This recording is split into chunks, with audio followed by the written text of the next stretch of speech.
PupyRAT was found in a European energy organization. It may be associated with Iranian threat actors. Another threat actor, the Konni Group, was active against a U.S. government agency last year. Saudi Arabia maintains it had nothing to do with hacking Jeff Bezos' phone. The EU and Ukraine separately consider anti-disinformation regulations. Canada may be ready to impose costs in cyberspace. And Huawei is a threat, but what are you going to do?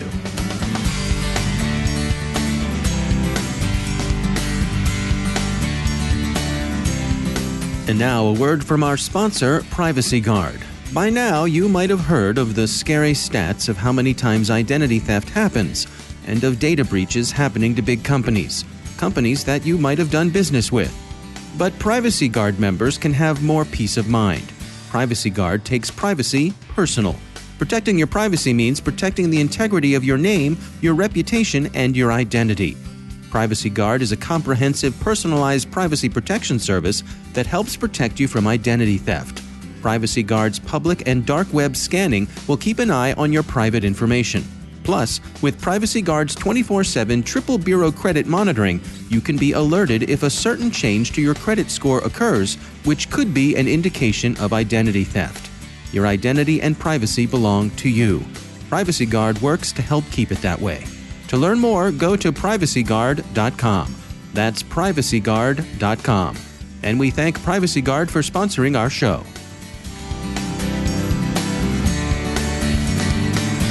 Funding for this CyberWire podcast is made possible in part by McAfee. Security fueled by insight. Intelligence lets you respond to your environment. Insights empower you to change it. Identify with machine learning. Defend and correct with deep learning. Anticipate with artificial intelligence. McAfee, the device-to-cloud cybersecurity company. Go to mcafee.com/insights. From the CyberWire studios at Data Tribe, I'm Dave Bittner with your CyberWire summary for Friday, January 24th, 2020. Recorded Future has identified a PupyRAT infestation in a European energy sector organization. Its command and control was communicating with the infected organization's mail server from late November through January 5th of this year. PupyRAT is an open-source tool available on GitHub. It's effective against Windows, Linux, OS X, and Android systems, and it's been used to obtain access to the victim's system, collecting sensitive information and credentials from the infected network. Recorded Future told ZDNet that they think it likely that the infestation represents espionage and reconnaissance. ZDNet uses the plural companies in its coverage, but Recorded Future's own report is quite circumspect about whom the attackers hit, whether it was an association or a company, and whether more than one organization was victimized. PupyRAT has been observed for several years, at least since early 2017 when IBM described its use. The remote access Trojan has been used by Iranian threat groups. APT-33, also known as Elfin, Magic Hound, or Holmium, and Cobalt Gypsy, which Recorded Future says overlaps with APT-34, that is, Oil Rig. The researchers stress that the current activity predates the recent escalation of U.S.-Iranian tensions that have attended attacks on U.S. installations in Iraq and a retaliatory U.S. strike that killed the Quds Force commander, Major General Soleimani. So the threat actor could well be working on behalf of Iran, but of course attribution is difficult, especially when a tool has been made available as open source. Palo Alto Network's Unit 42 research group reports that an unnamed U.S. government agency was hit with what Unit 42 is calling the Fractured Statue campaign. It uses a novel downloader, Carrot Ball, that the researchers say was employed along with the familiar Carrot Bat tool. They regard it as probable that Fractured Statue is attributable to the Konni Group, a threat actor that Cisco Talos says has been active since at least 2014. The threat actor took the name of the Konni rat it was early associated with, but it's since branched out and evolved its tactics. The recent campaign, which Unit 42 says was active between July and October of 2019, initially used phishing emails that represented themselves as coming from Russian email domains. The phishbait documents generally dealt with North Korean commercial relations and were written in Russian, with some English sections thrown in. Neither Russia nor North Korea should be assumed to be the source of the campaign. Unit 42 summarizes what's known about the Konni Group as follows. Quote, Kony is a threat group operating in East Asia. This group is known for using spear phishing attacks with documents related to North Korea, but lately, documents related to cryptocurrency also have been observed. Kony is also the name of their custom rat, which leverages anti-analysis techniques and intelligence-gathering features." End quote. None of this tells us who's responsible. Cisco Talos, in their earlier assessments of the group's activities, concludes only that, quote, "clearly the author of the malware has a real interest in North Korea," end quote. But as we've seen in the Middle East espionage campaign directed against Arabic-speaking targets, an interest in a country is very imperfectly connected with attribution to that country. So, while North Korea may well be behind the fractured statue campaign and the Konni Group's other works, firm attribution would be premature. Reuters writes that the Saudi Foreign Ministry has again dismissed claims of Crown Prince Mohammed bin Salman's involvement in hacking Amazon founder Jeff Bezos' phone as absurd. That is, they didn't do it, and especially the Crown Prince didn't do it. But investigations are in progress, and it certainly seems that something was done to Mr. Bezos' device. Is it possible the Crown Prince may himself have been hacked, either his phone or a WhatsApp account, as some have suggested? Well, sure, maybe. And it does seem odd that a Crown Prince would directly get his digital hands dirty. On the other hand, who better to hack the richest man in the world's device than a fellow billionaire who's met him at the places where billionaires go to meet?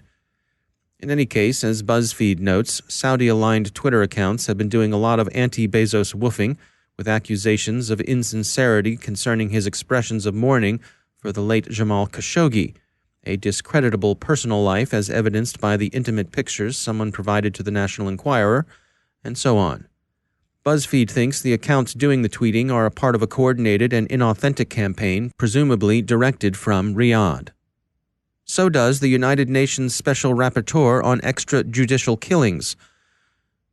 Agnes Calamard told BuzzFeed, quote, "The hacking and the campaign are two actions taking place alongside each other, both of which aim, in my view, at intimidating, creating fear, and ultimately controlling or silencing the people who are the object of both hacking and the campaign." End quote. Mr. Bezos has been the target of such campaigns before. NBC News reported that they began shortly after Jamal Khashoggi, who had been a columnist for the Bezos-owned Washington Post, was assassinated inside the Saudi embassy in Istanbul, a murder which occurred on October 2nd of 2018. Twitter at that time took down a large number of the accounts involved. The platform has yet to take large-scale action in this latest round. Forbes wrote yesterday that Graphica reported some 8,500 tweets by fans of MBS, that is, fans of Crown Prince Mohammed bin Salman. A common theme was a threat to boycott Amazon. Ukraine is considering a comprehensive law designed to suppress disinformation. Radio Free Europe Radio Liberty says that critics are concerned the measure will also effectively suppress journalism. Ukraine is in a tough spot. As a former Soviet republic, it has direct and immediate memory of what disinformation is and how a disinformation campaign can be mounted. And were its historical memory to be as short as, say, ours is, it need only look to the Russian hybrid war in Crimea and the Donbass for an education. Farther west, the EU is also deliberating adoption of measures that would counter disinformation. Facebook doesn't like them, New Europe says, and characterizes the proposed regulations as a threat to free speech.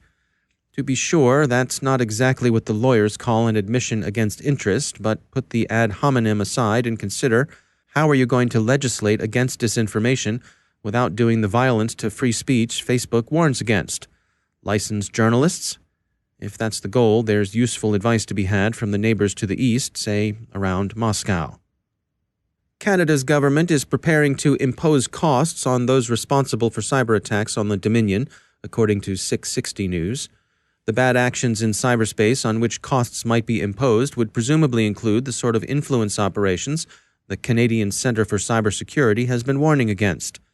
Canada's Communications Security Establishment, the country's counterpart to Britain's GCHQ, the American NSA, the Australian Signals Directorate, and New Zealand's GCSB, has been given a charter to operate against targets in cyberspace. The documents that refer to imposition of costs suggest that such operations would be best done in concert with allies.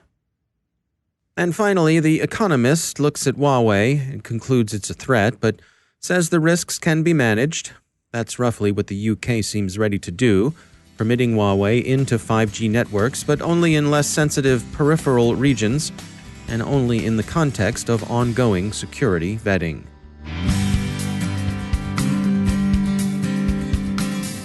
And now, a word from our sponsor, LastPass. LastPass is an award-winning security solution that helps millions of individuals and over 61,000 organizations navigate their online lives easily and securely. Businesses can maximize productivity while still maintaining effortless, strong security with LastPass. Each entry point in your organization can compromise your business's security. LastPass Identity can minimize risk and give your IT team a breakthrough integrated single sign-on, password management, and multi-factor authentication. LastPass Identity enables you to manage and control user access for all access points in your organization. Add an additional layer of security to every single login through multi-factor authentication. Securely authenticate into your work using biometrics such as fingerprint or face. Deliver a passwordless login experience for your employees while securing every password in use through enterprise password management, and gain an integrated view across all access and authentication tasks to know which employees are accessing what, when, and where. To learn more, visit LastPass.com. That's LastPass.com. And we thank LastPass for sponsoring our show.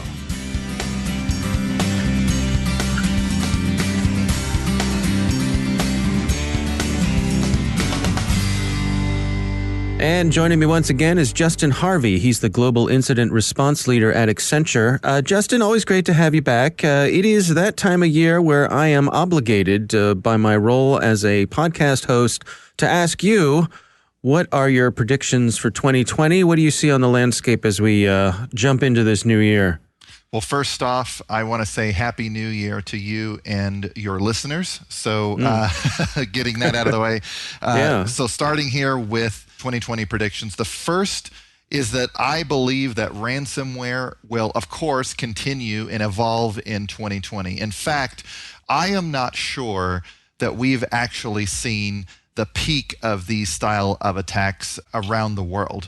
I think that all industries are still going to be vulnerable to attack. Ransoms, however, they might, paying the ransoms, I think that they might actually be peaking this year. I think that with cyber insurance claims rising, as well as the cost of cyber insurance. I read an article last week that said that cyber insurers were looking at raising premiums up to 25% for new policies. And I think that's in response to not only the frequency of ransomware attacks, but also the fact that they are paying out ransoms. I think that the industry will start to clamp down on that. And we may even see some legislation around governing paying ransoms to unknown third parties. Interesting. What else do you have your eye on? Well, given that this is the year 2020 and that we are looking at what could be one of the most contested and contentious election years in American history, I believe that nation states will look to continue to interfere in the election. And one way that they could do that is through getting out ahead of stories. And what I mean by that is we have seen not only in 2019 and in 2020 and in 2016, but anytime that there is a scandal or a question about a person or an organization or a company, and if they're up there in the news, the nation states looking to further their cause, perhaps for the opposing candidate, they'll actually launch a cyber attack against that person, that individual, that organization, or that company in order to get the data before anyone else can, or before it's released, and either leak it or use it for blackmail. And we've seen that historically. So I believe that nation states will become much more predatory when it comes to the headlines. Interesting. What about from within organizations themselves? I'm thinking of the folks in the C-suite. What should they have their eye on? All companies in 2020 should expect to get hit by a cyber attack. And whether that be a small poking or prodding and maybe a run-of-the-mill malware attack. I can't believe I'm saying run-of-the-mill malware attack, but they still happen today. It could be ransomware. It could be a destructive attack. And therefore, if you expect to get attacked, then it should really be about what can your organization do to improve the cyber resilience inside and outside the organization.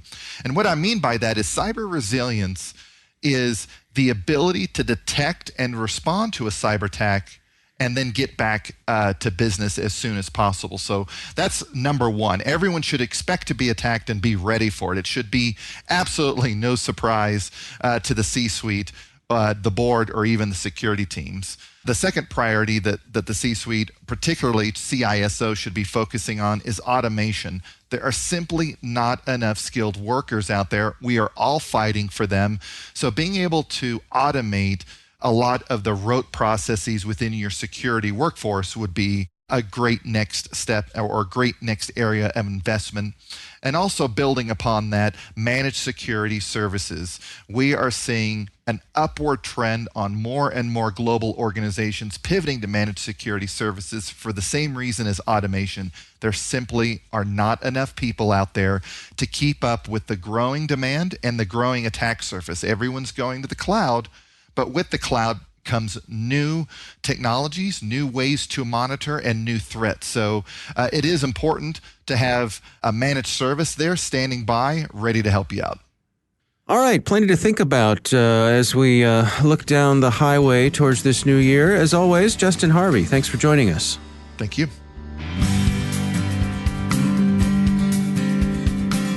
And now a word from our sponsor, Black Cloak. Do you worry about your executives' personal computers being hacked? How about their home network, with all those IoT goodies they got over the holiday?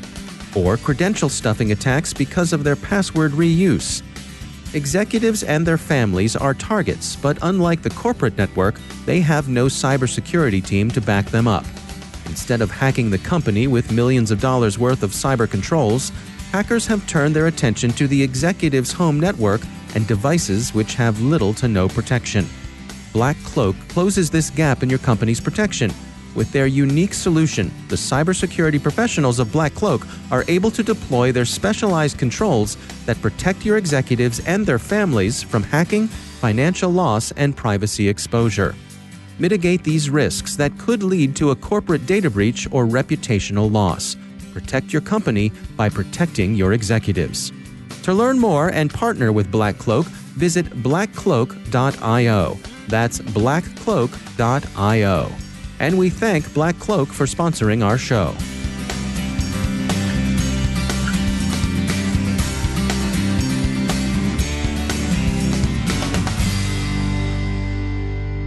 The cybersecurity sector continues to attract significant attention from investors, and for the immediate future, there's no sign of that slowing down. My guests today are Hank Thomas and Mike Doniger, both experienced investors, and they've formed a new company called SCVX.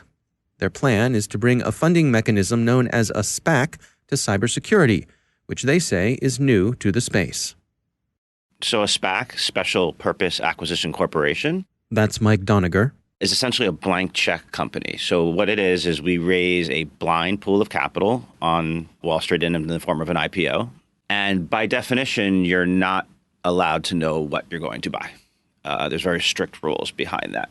However, you can target a specific space. And so some are more general in what they approach, let's say, agriculture or chemicals or something very broad. We decided to take a very specific approach in targeting this cybersecurity space, and in that created an infrastructure around that with our board, which we'll get into, with Hank and his team, to have a lot of expertise in a very targeted area. So why a SPAC versus other methods of gathering capital, of making investments? If you are a target company and you're looking for the next evolution in your financial, lifehood, you have a couple options. You can obviously continue to raise venture capital money, or private equity money. The cyberspace in general doesn't like a lot of leverage because they're high growth companies. And so it tends to be more venture capital than private equity. And then as you hit that kind of Series C, Series D part of your evolution, and your valuation starts to get upwards towards that $1 billion range, the venture capital money is not as readily available at that point. And these companies are extremely expensive to continue to grow with large sales forces and getting, a footprint inside that Fortune 1000. Well, Hank, let's dig in here. I mean, take us through the thesis. Yeah, so the thesis is that the average CISO has more than 75 tools in their war chest right now. The security stack has become unwieldy. It isn't necessarily itself always integrated like it should be. If you're JP Morgan and you're spending billions on cybersecurity, you have the ability to properly integrate things, but move down from that and you're struggling to integrate maybe the tools you have with the other security tools, to integrate them with the rest of your IT stack. You're really just kind of like in crisis management mode all the time. I'm not saying everyone's in this situation, but that's kind of the general feeling in cybersecurity these days is like, right. What bad's going to happen next? And we think that, go to RSA for the last 20 years, like many of us have, or go to any of these security conferences and you see these rows and rows of things, right? That if you're not in the sector, how can you tell these things apart? And if you are, you still sort of struggle to a certain extent. But we know that within those rows and rows and rows of things, there are some really awesome platform, and we can get into what a platform really means, cybersecurity companies that we could, if injected with the proper amount of capital and the right new thinking to how to take it to the next level, you could build a really cool security control platform that you could hang a number of other things off, let's call them ornaments, that give it far more capability than it has today. And people are talking about this already. I mean, this is a conversation I had before we started seriously talking about doing a SPAC the last 4 years at RSA, where we said, what if we could only roll these 4 companies up? And our goal is to find one really cool company right now that meets most of our criteria, if not all of them, invest in that company, help them develop a strategy to integrate a few other critical security controls into that platform, and then create something that doesn't really exist in the industry today. There's obviously been no shortage of investment dollars in cybersecurity over the past few years. And as we touched on earlier, SPACs have been growing in popularity as well. By your estimation, this is the first time we've seen this combination of a SPAC targeting cybersecurity. We definitely think so. We definitely think we're the first. Mike Doniger. Definitely targeted directly at cybersecurity. There may be one or two other SPACs that are technology focused or defense focused that cybersecurity may fall in their subsphere, but no one to our knowledge has really targeted and put a board like this and put a team like Hank's team like at the task. So in terms of, from a practical point of view, maybe trying to help both you all out and the folks who think that they may be a potential candidate for you, and to try to save everyone some time, do you have some general do's and don'ts? Like, these are the things we're interested in, and these are the things please, let's not waste each other's time as we're setting up these meetings and trying to get these things going. Yeah, I would say if you're not at least a Series C round capital size cybersecurity company, you're probably too early. That's Hank Thomas. That's sort of the first financial gate to look at. I think that having being a force in a particular sector, and primarily the commercial sector, so say having a large footprint in the financial services industry, or maybe you're a major player in the critical infrastructure protection sector, or you are have a sort of a niche security control that doesn't necessarily have a lot of competition yet, but have also established a strong presence across multiple commercial sectors. Those would all be things that we would be interested in looking at. So you spin up the SPAC, you make your initial decision, you buy your company, you invest in your company. What is the amount of flexibility you have at that point? What directions can you go in? Yeah, so that company will be capable of using both the expertise we have in place through our board, using some of the capital that's been injected in them to bring on additional expertise, survey the landscape, and say, what are the things that kind of kept us where we were before we IPO'd. And now we have the flexibility to use this newly found capital to go out and acquire a couple of those missing components, integrate those successfully into what we're doing, and then become a platform that is more viable to either a particular industry sector or across multiple industry sectors, something that's more viable technically and more interesting, to the public markets as well.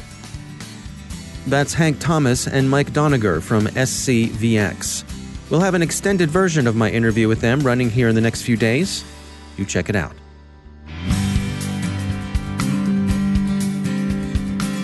And that's the CyberWire. For links to all of today's stories, check out our daily news brief at thecyberwire.com. Thanks to all of our sponsors for making the CyberWire possible, especially our supporting sponsor, Observit, a Proofpoint company and the leading insider threat management platform. Learn more at observit.com. The CyberWire podcast is proudly produced in Maryland out of the startup studios of Data Tribe, where they're co-building the next generation of cybersecurity teams and technologies. Our amazing CyberWire team is Elliot Peltzman, Haru Prakash, Stefan Vaziri, Kelsey Bond, Tim Nodar, Joe Kerrigan, Harold Terrio, Ben Yellen, Nick Valecki, Bennett Moe, Chris Russell, Don Petrick, Jennifer Iben, Peter Kilpie, and I'm Dave Bittner. Thanks for listening.